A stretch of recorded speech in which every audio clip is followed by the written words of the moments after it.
Olá pessoal, eu sou a professora Samara Malaquias e hoje a gente vai ver um pouco sobre os fármacos que são utilizados no sistema nervoso central e estão ligados a doenças que agem no sistema nervoso central. Na verdade, essa já é a nossa terceira aula relacionada a esse tema, porque são muitos os fármacos, mas como vocês vão ver que, como nas aulas anteriores, os mecanismos de ação estão ligados também aos níveis dos neurotransmissores. Ou seja, os mecanismos de ação estão ligados à via GABAérgica ou estão ligados aos níveis de serotonina e dopamina.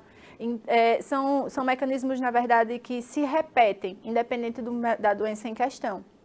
A aula foi dividida nessas três doenças para facilitar o entendimento de vocês. Mas ao final, quando vocês fizerem um apanhado geral, vocês vão ver que os mecanismos são muito repetidos. A gente vai começar a nossa aula, na verdade, vendo um pouco sobre os fármacos que atuam na ansiedade, nos quadros de ansiedade. O principal, ou quando a gente fala em quadros de ansiedade, a gente pensa principalmente nos ansiolíticos que são do tipo benzodiazepínico, da família dos benzodiazepínicos, clonazepam, alprazolam, midazolam, todos esses são benzodiazepínicos que são utilizados como ansiolíticos, mas não são primeira escolha para a ansiedade, justamente pela possibilidade, pela facilidade que esses fármacos têm de gerar um processo de dependência química. Então, eles agem por via GABAérgica.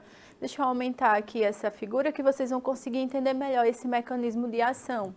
Quando a gente está falando de benzodiazepínico, independente de se no tratamento da ansiedade ou se é no tratamento de crises convulsivas, por exemplo, independente, ele vai agir exclusivamente pela via GABAérgica. Então, aqui a gente tem o receptor ligado, acoplado à membrana. E esse receptor, esse receptor vazio, aqui na primeira imagem vocês podem ver o receptor vazio, sem agonista algum ligado a ele. Então, você tem todo o movimento de cloro por esse receptor, por esse canal. E aí, a membrana, aqui está a membrana celular, o interior dela carregado negativamente, ao mesmo tempo que o exterior está carregado positivamente. Nessa primeira imagem, a gente tem um receptor inativo, ou seja, não tem nada acoplado a ele. Na segunda imagem, a gente tem um receptor que está ligado com o GABA, com a molécula de GABA, que é o ácido gama-aminobutírico. Essa ligação causa a abertura do canal. Se causa a abertura do canal, vai promover o influxo do cloro.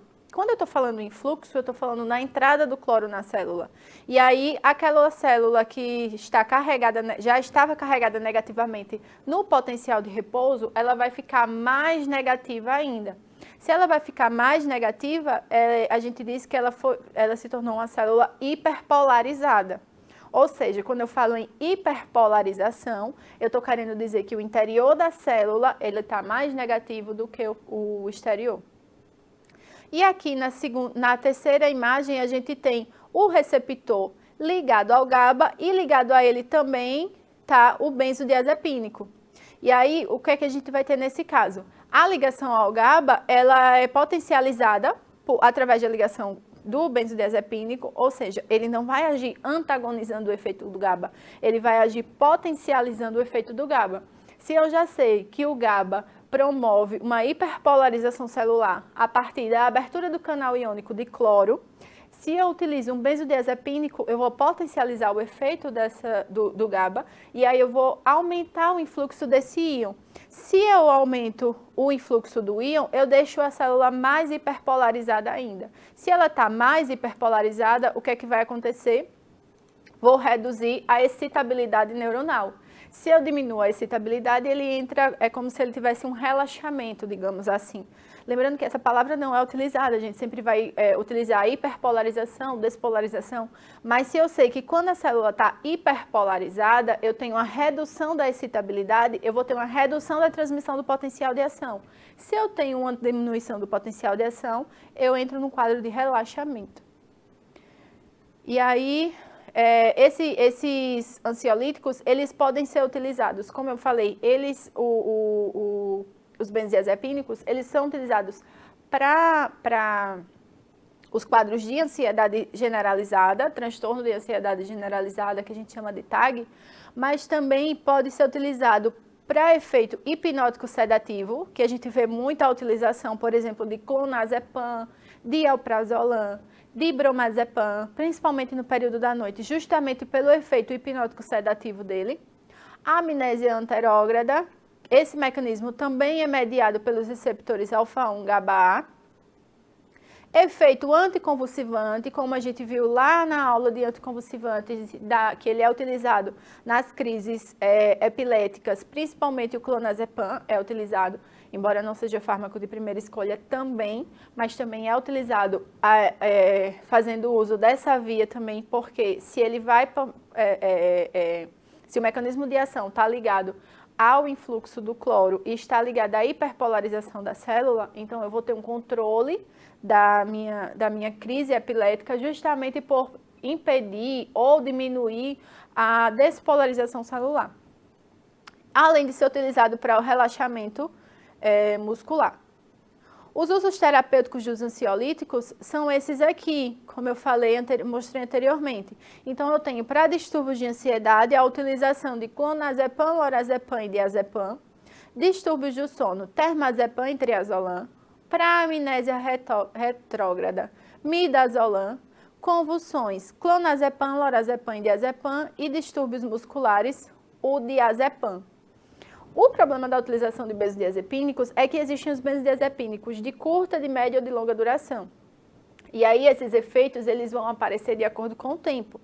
O tratamento com ele não é aconselhado, por exemplo, tratamentos por longos períodos de maneira ininterrupta, porque já tem estudos, na verdade, que comprovaram e ligaram a utilização, por exemplo, do clonazepam ao aumento da possibilidade de desenvolvimento de demência, de um quadro de demência. Então, são fármacos que são muito lipofílicos, eles ficam durante longos períodos no tecido adiposo, são fármacos que causam um alto grau de dependência e são fármacos que podem desencadear alguns efeitos negativos, alguns efeitos adversos no organismo que são muito preocupantes. Então, como eu falei, são lipofílicos, eles ficam lá guardadinhos, eles ficam bem grudados no tecido adiposo e à medida que o paciente vai queimando o tecido adiposo, vai sendo liberado novamente o benzodiazepínico na corrente. E eles podem ser divididos, como eu falei, em grupos de curta, média e longa duração. A gente vai ver aqui nessa figura quais são eles. Deixa eu aumentar ela para vocês. Quando a gente fala em um benzodiazepínico de curta duração, de curta duração ou de ação curta, enfim, a gente está falando em um benzodiazepínico que vai agir, vai ficar no organismo de 3 a 8 horas, o oxazepam ou triazolam. Existem os benzodiazepínicos que são de ação intermediária e eles ficam entre 10 a 20 horas. Por isso é importante a escolha correta do esquema terapêutico que vai ser realizado a utilização desse medicamento e justamente por isso eles só podem ser prescritos por médicos ou ainda por cirurgiões dentistas, contanto que a sua utilização seja justificável na odontologia. Esses medicamentos que são de ação intermediária são o alprazolam, o estazolam, o lorazepam e o termazepam. E o de ação longa, eles chegam a ficar no organismo de 1 a 3 dias. Lembrando, pessoal, que quando eu estou falando de ação longa, ação intermediária e ação curta, independente do tipo de ação, qualquer um dessas classes é composto por medicamentos que são lipofílicos. Independente do tempo que eles ficam agindo no organismo, eles têm uma afinidade pelo tecido adiposo. Então, não importa quanto tempo esse medicamento vai ficar ativo no organismo, mas todos eles têm uma carga de afinidade pelo tecido adiposo também. São medicamentos que têm uma capacidade muito alta de gerar dependência e, por isso, para ser feita a retirada, tem que ser feita uma retirada gradual ou desmame, como a gente fala. Normalmente é feito durante algumas semanas, por exemplo, é feita a retirada de metade da dose durante a primeira semana, depois é retirada o paciente só fica tomando 1/4 da dose e assim gradativamente. Até que esse medicamento possa ser retirado de maneira a não gerar uma crise de abstinência, que é muito comum acontecer. Nas crises de abstinência, o paciente pode ter delírio, pode ter uma epilepsia, pode ter uma crise convulsiva, na verdade, pode ter insônia. Então, para retirar, a retirada só deve ser feita a partir de acompanhamento médico e deve ser feita de maneira gradual ou o que a gente chama de desmame. Os efeitos adversos deles são a sedação e a convulsão, comprometimento cognitivo, como eu falei para vocês, já foi reconhecido a capacidade do benzodiazepínico, principalmente o clonazepam, de gerar o aparecimento de quadros de demência ou facilitar o desenvolvimento de quadros de demência, por isso que ele é contraindicado para longos tratamentos. Insônia na madrugada e ansiedade durante o dia, além de amnésia e confusão. Os outros ansiolíticos ou outros fármacos que podem ser utilizados em quadros de ansiedade são os antidepressivos. Os antidepressivos, eles não vão agir por via GABAérgica nem por via glutamatérgica, eles vão agir em neurotransmissores. Principalmente a serotonina ou então a dopamina, a dopamina ou a serotonina. E eles vão agir, eles são divididos em classes, que aí mais para frente a gente vai ver ainda nessa aula as classes divididinhas dos antidepressivos. Mas aí no caso da ansiedade, os que são utilizados são os inibidores seletivos da captação da serotonina e da norepinefrina, que são a venlafaxina e a duloxetina, além de o estalopram e a paroxetina. Além do estalopram, desculpa. Fora esses, eu ainda tenho a buspirona, que ela é útil no tratamento do transtorno de ansiedade generalizada, mas ela não é eficaz para um tratamento de curta duração. O problema é que os antidepressivos, eles apresentam um tempo para poder realizar a sua ação, para poder desencadear todos os efeitos positivos da sua utilização. E até você chegar a esses efeitos positivos, que é a remissão de todos os efeitos da doença, o paciente, ele entra em contato, na verdade, ele começa a apresentar muitas reações adversas do próprio fármaco, até esse fármaco conseguir atingir níveis consideráveis no organismo. Então, o tratamento com antidepressivos acaba gerando uma dificuldade de adesão terapêutica muito grande, justamente pelo aparecimento desses efeitos negativos. Além disso, as ações de abuspirona, ela provavelmente parecem estar ligadas à serotonina, mas o mecanismo de ação dela ainda não foi muito bem elucidado. Outro tipo de classe que é muito utilizado na ansiedade são os barbitúricos. Os barbitúricos, a gente já viu na nossa aula passada que eles estão ligados à via GABAérgica, ou seja, toda aquela via que está ligada ao influxo do cloro e à hiperpolarização celular. Os barbitúricos, existe, por exemplo, o fenobarbital, é exemplo dessa classe, eles são muito utilizados, mas não são de primeira escolha para a ansiedade. Normalmente, os que são de primeira escolha são os antidepressivos. São utilizados principalmente para depressão do sistema nervoso central e depressão respiratória. Além disso, a gente tem os barbitúricos têm ação anestésica, ação anticonvulsivante, como eu falei anteriormente, e hipnótico sedativo, a depender da dosagem. Mas independente de qual ação a gente vai ter, todos eles agem por essa via GABAérgica. Outra classe de medicamentos que vão agir no sistema nervoso central, como eu falei para vocês anteriormente, que mais para frente a gente ia ver essa classe mais detalhadamente, são os antidepressivos. Os antidepressivos, eles vão agir diretamente nos níveis de neurotransmissores. Então, aqui vocês conseguem ver, deixa eu aproximar mais essa imagem que vocês vão conseguir ver melhor. Quando a gente está falando de depressão, a gente está falando de níveis de norepinefrina, de níveis de adrenalina, de noradrenalina, de serotonina. Então, o que a gente tem? Aqui a gente tem uma via normal, uma sinapse normal, em que está havendo a troca dos neurotransmissores de maneira normal, de maneira fisiológica, principalmente a noradrenalina e a serotonina. Vocês conseguem observar bem o neurônio pré-sináptico, que está liberando a serotonina e essa serotonina chega ao neurônio pós-sináptico ao mesmo tempo que é recaptada pelo neurônio pré-sináptico, e da mesma forma acontece com a noradrenalina. Em pacientes que possuem ou que desenvolveram quadros depressivos, observem, deixa eu... Ai, desculpa, pessoal, diminuí demais. Mas aí vocês conseguem observar bem e comparar essas duas vias. Nesse primeiro quadro aqui, ou nessa primeira imagem, a gente vê um funcionamento fisiológico, funcionamento normal do organismo dessa troca de neurotransmissores. Na segunda imagem, o que a gente tem é um paciente que apresenta um quadro de depressão. Percebam que a quantidade de neurotransmissor que está presente na fenda sináptica, tanto para se ligar ao neurônio pós-sináptico, quanto para ser recapturada, é bem diminuída. Então, se eu tenho uma diminuição desses neurotransmissores, eu começo a desencadear todos os efeitos e todos os sintomas relacionados ao desenvolvimento da depressão. A primeira classe que a gente vai ver dos antidepressivos são os inibidores seletivos da captação da serotonina. Vocês vão ver que existem inibidores seletivos para várias classes de neurotransmissores. Nesse primeiro caso, a gente vai ver são os da serotonina, que são o citalopram, escitalopram, fluoxetina, a sertralina. Esses dois primeiros aqui, e em especial o primeiro, que é o citalopram, quando vocês estiverem na vida profissional de vocês vão notar, pode ser que o paciente chega lá para comprar citalopram, mas está reclamando de muita taquicardia, sudorese, tremor. Esses efeitos, eles estão ligados ao uso do medicamento, é um efeito adverso ao uso do medicamento, mas é um efeito previsto.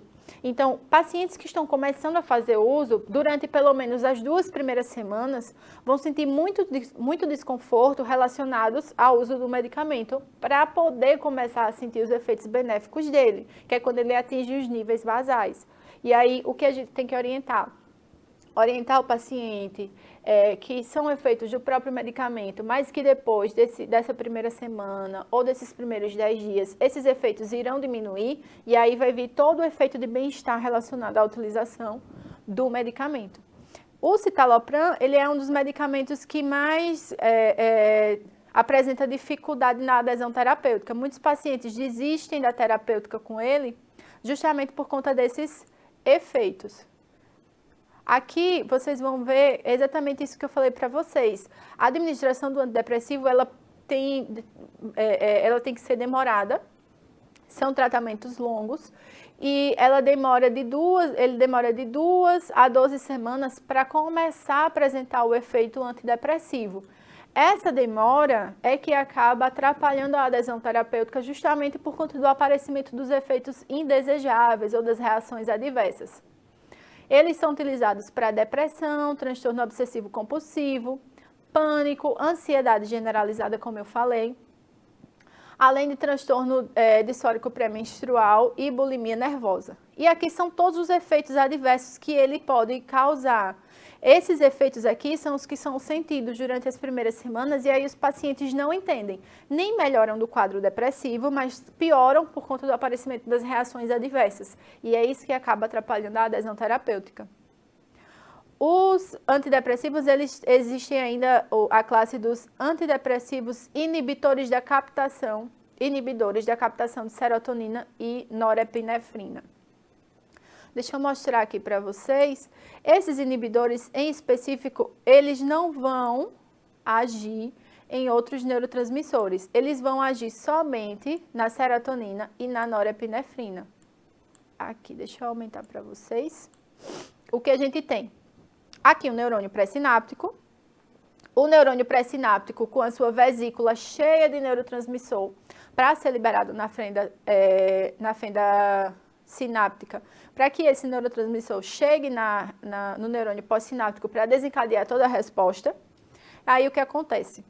Esse neurotransmissor, a serotonina e a norepinefrina, ele é liberado e ele se liga aos receptores no neurônio pós-sináptico, só que ele também é recapturado. Ou seja, ocorre uma recaptação desse neurônio que estava presente na fenda. Entendam que nem todo neurônio que foi, nem todo neurônio não, desculpa, nem todo neurotransmissor que foi liberado na fenda sináptica vai se ligar a um receptor. Existem neurotransmissores que permanecem na fenda sináptica até serem recapturados para o neurônio pré-sináptico. É justamente nesse momento que agem, e nesse ponto que agem os inibidores da recaptação. Por quê? Se eu já tenho níveis diminuídos dos neurotransmissores, eu vou ter, se além desses neurotransmissores se ligarem aos receptores, eles forem recapturados, esses níveis vão ficar ainda mais diminuídos. E aí, à medida que é utilizado um fármaco desse tipo que eu falei para vocês, ele vai inibir essa recaptação. Podem ver aqui nessa parte da imagem. Inibindo a recaptação, o neurotransmissor vai continuar disponível na fenda sináptica. E se ele continua disponível na fenda sináptica, ele se liga ao receptor pós-sináptico e aí desencadeia toda a ação. Os principais fármacos são a venlafaxina e a duloxetina. Esses medicamentos, eles são utilizados, só são escolhidos eles quando os inibidores da recaptação da serotonina não apresentaram algum efeito, ou seja, eles são de segunda escolha. E eles também são utilizados para aliviar a dor.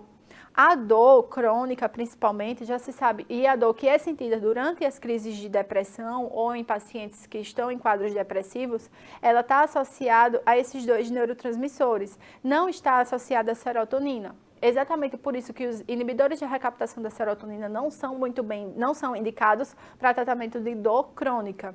A dor está relacionada justamente à norepinefrina e a serotonina, e aí os medicamentos, a partir do momento que os medicamentos agem inibindo a recaptação, eles vão inibir também e vão trabalhar bem essa questão da dor relacionada a dores crônicas e também dores que aparecem em pacientes com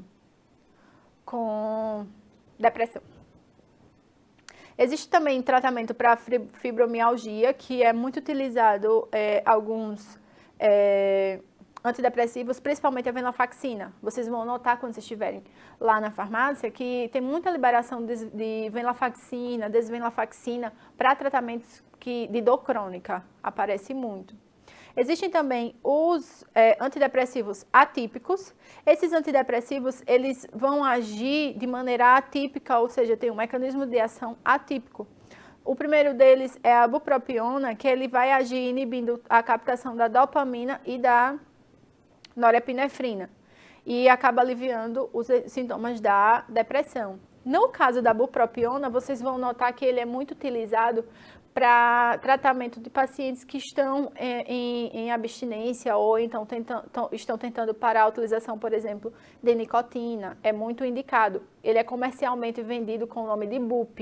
Então, esse medicamento ele é muito utilizado para esses pacientes, mas ele é classificado como um antidepressivo, embora seja utilizado nesses casos de dependência química também. E ele está ligado ao aparecimento de alguns sintomas colinérgicos. As reações adversas estão muito ligadas àquelas reações colinérgicas, ou seja, boca seca, sudoração, nervosismo, tremores e aumento da dose dependente no risco, o aumento da dose dependente pode ocasionar convulsão. Outro medicamento é a mirtazapina. A mirtazapina está ligada à neurotransmissão da serotonina e da norepinefrina, mas ela age principalmente antagonizando os receptores, esses aqui, ó, os 5-HT2, que são os receptores de serotonina. A mirtazapina ela tem uma boa resposta antidepressiva, mas ela causa muita sedação e acaba atrapalhando muito o dia a dia do paciente. Então, é um medicamento que vocês não vão ver sair muito lá no balcão da farmácia, mas que também tem ação antidepressiva. A nefazodona e a trazodona, eles são inibidores fracos da captação. Eles são sedativos quando eles estão ligados, bloqueando porque eles bloqueiam os receptores H1.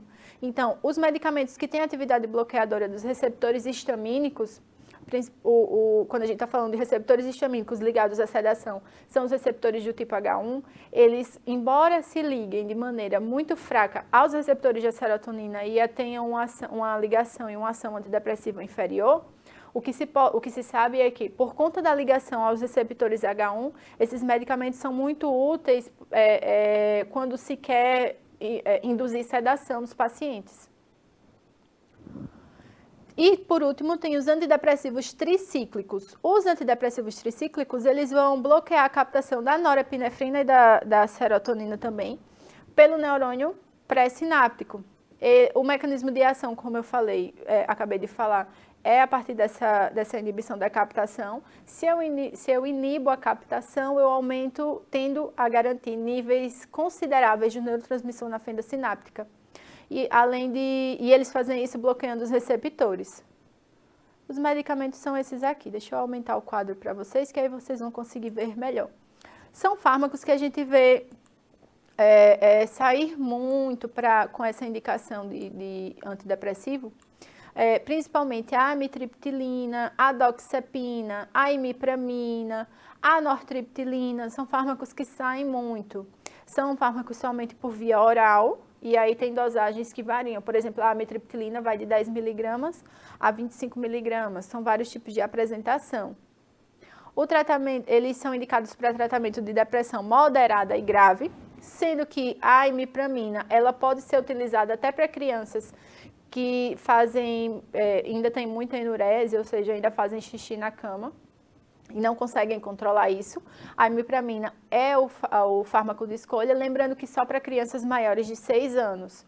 E a amitriptilina é mais utilizada na prevenção, é utilizada tanto como antidepressivo, mas também é utilizada na prevenção de enxaquecas ou o aparecimento de outros tipos de dores crônicas. E aqui estão os efeitos adversos desses medicamentos. Deixa eu aumentar aqui para vocês. Por conta do mecanismo de ação, o que se sabe é que os antidepressivos eles podem promover o aparecimento, a sensação de boca seca, ou xerostomia, que a gente chama, aumento da massa corporal, que aí todo mundo fala, quando toma antidepressivo acaba ganhando peso, constipação, retenção urinária, visão borrada, taquicardia, que é muito comum naqueles que eu falei para vocês, o citalopram e o estalopram, que acaba atrapalhando a adesão terapêutica, arritmias, náuseas e sonolência. O aparecimento desses efeitos é o que está diretamente ligado à baixa adesão, e exatamente são esses efeitos que vocês devem ter sempre em mente para poder explicar ao paciente e orientar o paciente à continuação do tratamento, a menos que estejam aparecendo outras reações, além dessas, que estejam atrapalhando o dia a dia do paciente. E aí o médico tem que reavaliar para ver qual a classe do medicamento que ele vai trocar, ou se vai ser necessário realmente a troca desse medicamento. Outro tipo de classe são os inibidores da MAO. Eles inibem a MAO e aí, por conta disso, ele promove alguns efeitos adversos como sonolência, xerostomia também, hipotensão ortostática e o que a gente chama de reação do queijo. No caso da MAO, nos produtos lácteos, queijo, leite, existe a tiramina, que o aminoácido chamado de tiramina. A tiramina, no organismo, normalmente, ela é degradada pela MAO. Como ela é degradada pela MAO, a partir do momento que eu faço um tratamento com o inibidor da monoamina oxidase, que é esse tipo de enzima, essa tiramina ela não consegue ser degradada. Se ela não consegue ser degradada, ela fica acumulada no organismo. E o acúmulo de tiramina no organismo desencadeia todos os efeitos negativos. Então, vou ter taquicardia, vou ter rubor, vou ter muitos efeitos relacionados ao acúmulo desse aminoácido em específico. Então, pacientes que fazem uso de inibidores da MAO devem evitar produtos lácteos, queijos, leites, etc.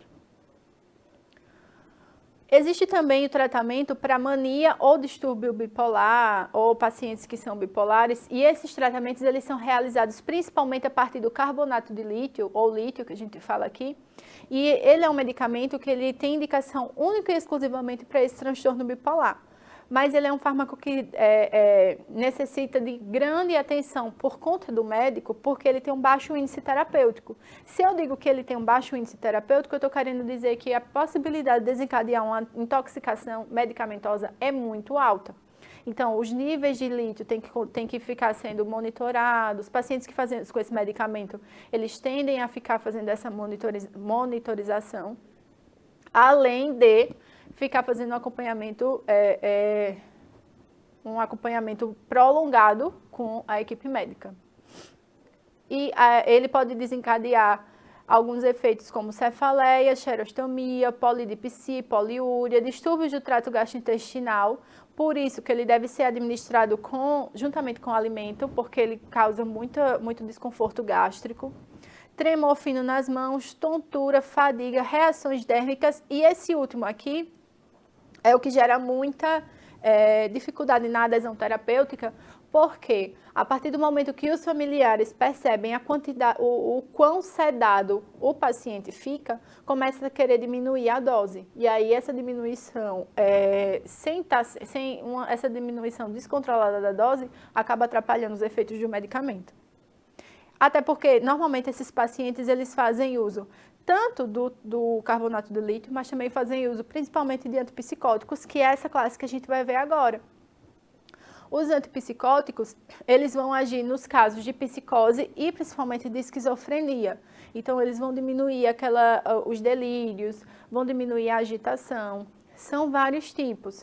Existem os psicóticos, eles foram divididos, na verdade, em gerações. Existem os psicóticos de primeira geração, os psicóticos de segunda geração.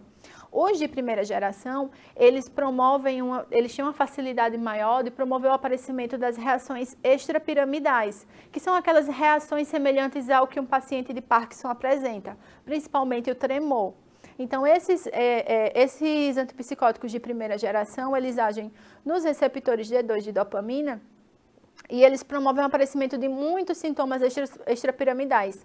O principal deles, dessa classe, é o haloperidol. Vocês vão notar, quando vocês estiverem lá na farmácia, que o haloperidol sai muito mesmo. Ele está disponível para via oral, tanto por comprimido quanto por gotas, ou seja, ele pode ser utilizado por crianças também, além de idosos, também faz muito uso, e ele está disponível também por via injetável para crises agudas. O que acontece? Como ele desencadeia todos os efeitos e todos os efeitos relacionados aos efeitos extrapiramidais, normalmente ele é associado a outros medicamentos, principalmente a prometazina, que é comercialmente vendido como Phenergan. A associação do haloperidol mais a prometazina faz com que esses efeitos extrapiramidais sejam diminuídos ou sejam acabados. E aí facilita a adesão terapêutica desses pacientes. Já os antipsicóticos da segunda geração, eles têm uma menor incidência desses efeitos extrapiramidais, mas também apresentam um certo grau de aparecimento deles, só que é menos do que dos primeiros. E eles aumentam o risco do aparecimento de diabetes, hipercolesterolemia e aumento da massa corporal. O mecanismo de ação, como eu falei, está bem ligado à dopamina. Eles se ligam aos receptores de dopamina e aí acaba inibindo a ação desse neurotransmissor. Quando a gente vê na próxima aula, que vai ser relacionada às drogas de abuso, vocês vão ver que a ação das drogas de abuso, principalmente, por exemplo, a cocaína, ela está ligada à recaptação da dopamina na fenda sináptica. O aumento de dopamina na fenda é que promove o aparecimento de todos os efeitos relacionados ao uso da cocaína. Então, a presença da dopamina, como vocês podem ver aqui, deixa eu aumentar essa imagem que vocês vão entender melhor. O aparecimento das alucinações que estão relacionados à esquizofrenia, está todo relacionado à quantidade de dopamina que está presente na fenda sináptica. Então, o que a gente tem? Uma vesícula de dopamina no neurônio pré-sináptico que é encaminhado à fenda sináptica e é liberado, e essa dopamina ela vai ser tanto recaptada quanto vai se ligar ao receptor de dopamina. Mas aí o que acontece? Se eu sei que a ligação da dopamina ao receptor no neurônio pós-sináptico é que está desencadeando todos os efeitos, todas as alucinações, toda a agitação ligada aos quadros de esquizofrenia e aos quadros psicóticos, eu vou utilizar medicamentos que bloqueiem esse receptor. Então, os antipsicóticos, eles vão agir se ligando aos receptores de dopamina, impedindo que o neurotransmissor se ligue ao receptor, e aí desencadeie todas as suas funções. Essa é uma via de mecanismo. A outra via é bloquear o receptor de serotonina também. Dessa maneira, como eles agem tanto nos receptores de dopamina quanto nos receptores de serotonina, eles acabam desencadeando vários efeitos. Nessa imagem aqui, vocês conseguem ver bem todas essas ligações. Se eles se ligassem somente aos receptores de dopamina, seria ótimo, porque aí iria impedir todos os efeitos relacionados à esquizofrenia.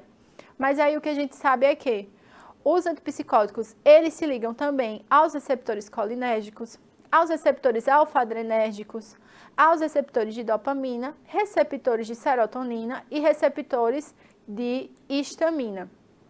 Essa facilidade de se ligar, essa gama de receptores é que acaba desencadeando todas as ações desses fármacos. Se eles se ligassem somente aos receptores de dopamina e serotonina, teríamos uma correção dos efeitos relacionados à esquizofrenia. Mas aí, como ele se liga a todos os outros receptores, a gente tem também efeitos extrapiramidais, como eu falei anteriormente, além de efeitos antieméticos, por conta da ligação a todos esses receptores. Dessa maneira, eles são utilizados, eles têm várias indicações terapêuticas. Aqui nessa imagem vocês conseguem ver bem. Deixa eu aumentar ela para vocês. Bom, ele é utilizado para vertigens, para tontura, para doença do movimento, ou seja, aqueles pacientes que quando entram num barco, por exemplo, ficam muito enjoados justamente por conta do movimento. E também nos casos de quimioterapia, em casos de câncer. Essas três indicações estão relacionadas principalmente aos receptores que ele se liga fora de dopamina e de serotonina, mas aos receptores colinérgicos e H1, e ele vai conseguir reverter todos esses efeitos. Ou seja, embora eles sejam antipsicóticos, eles também podem ser utilizados em outros tipos de doenças, também tem outras indicações terapêuticas, justamente por conta da ligação aos receptores que podem desencadear todos os efeitos negativos, mas também garante a ampla utilização dos medicamentos. Além disso, além dessa ampla utilização, como eu falei, ele pode desencadear todos os efeitos, principalmente a xerostomia aparece novamente, que é um efeito por conta da ligação aos receptores colinérgicos, tem as alterações de coração, tremor, sedação, principalmente porque se liga aos receptores H1 também, alteração da pressão arterial, convulsão, tem muita gente que tem cefaleia. Mas os principais efeitos que vocês vão notar em pacientes que fazem uso dos antipsicóticos é o tremor, a xerostomia e a sedação também. Lembrando que normalmente eles são em pacientes que têm distúrbios de personalidade ou pacientes que são bipolares, que além de fazerem uso do carbonato de lítio, que a gente viu anteriormente, eles também fazem uso dos ansiolíticos e dos antipsicóticos. Bom, no nosso módulo, o que a gente viu, na verdade, foram 3 aulas de farmacologia relacionada ao sistema nervoso central. Essa foi a nossa terceira aula desse módulo relacionado a esse quadro, a essa parte de farmacoterapia. Percebam que são muitos os fármacos que são utilizados no sistema nervoso central e tem ação no sistema nervoso central. Mas, embora essa gama de fármacos seja tão grande, a maior parte deles está relacionado a alterações nos níveis dos neurotransmissores. Então, como eu falei anteriormente na aula, o que eu quero que vocês gravem principalmente são os pontos-chave. O porquê da hiperpolarização celular, o porquê da despolarização celular, quais são os íons que estão ligados a isso, ou ainda, quais são os neurotransmissores que estão ligados ao aparecimento das doenças, ao aparecimento da depressão, ao aparecimento dos quadros de psicose. Então, todos os fármacos, embora sejam muitos, a maior parte deles eles estão ligados às concentrações de neurotransmissores. Na nossa próxima aula, o que a gente vai ver são fármacos de abuso. Eles também agem no sistema nervoso central, mas só que são utilizados de maneira abusiva. Esses fármacos são utilizados de maneira terapêutica. Eu espero que vocês tenham gostado da aula e eu aguardo vocês na nossa próxima aula.